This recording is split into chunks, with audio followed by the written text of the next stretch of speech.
Oprati 280 g ječmene kaše, netko kaže geršla, orzo.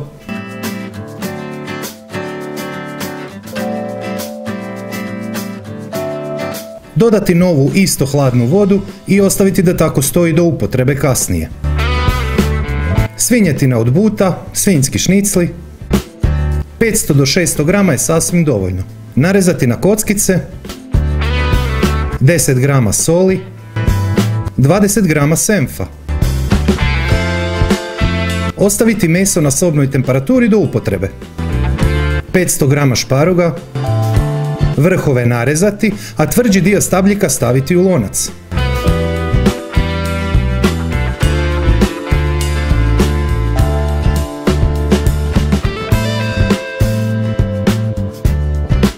Dodati 1 litru vode i pričekati da zakuha na srednje jakoj temperaturi. Nastaviti kuhati 25 do 30 minuta, taman dok ne nasjeckate povrće. 2 češnja češnjaka, malo korijena peršina i celera, 100 g mrkve, 200 g luka i opcionalno ako imate slatka svježa crvena paprika, list lovora, opcionalno ako imate grančica timijana ili majčine dušice, po želji malo ljutine,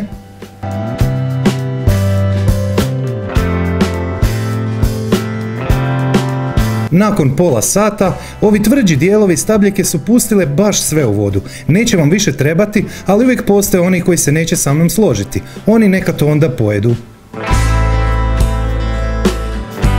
250 g rajčica, mogu bilo koje, velike ili male.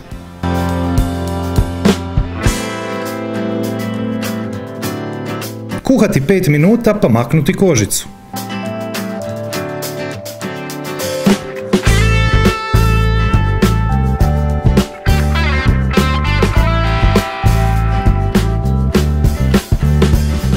Pet grama šećera,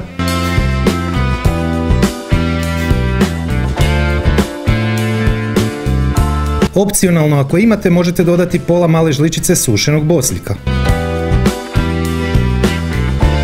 U zagrijan lonac dodati suncokretovo ulje.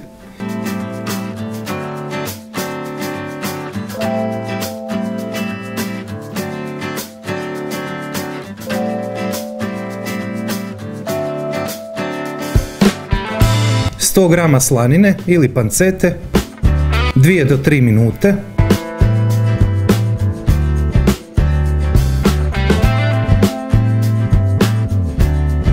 Petnaest minuta.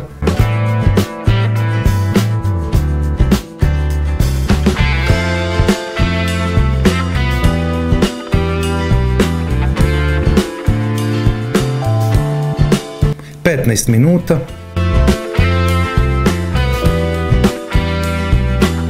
2 decilitra bijelog vina.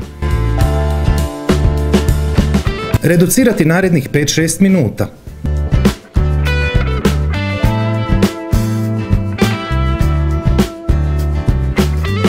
Dvije, 3 minute. 7 grama slatke crvene mljevene paprike. Upržiti samo minutu.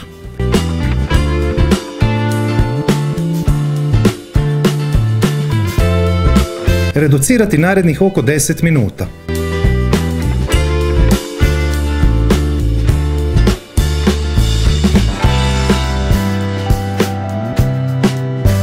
Četiri do 5 minuta.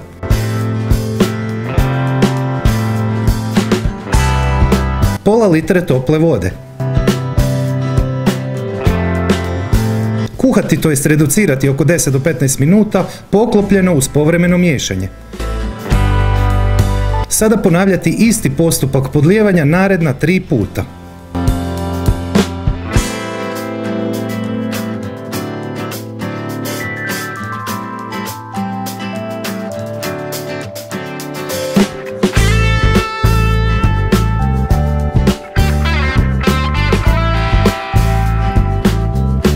Posoliti po želji i ukusu.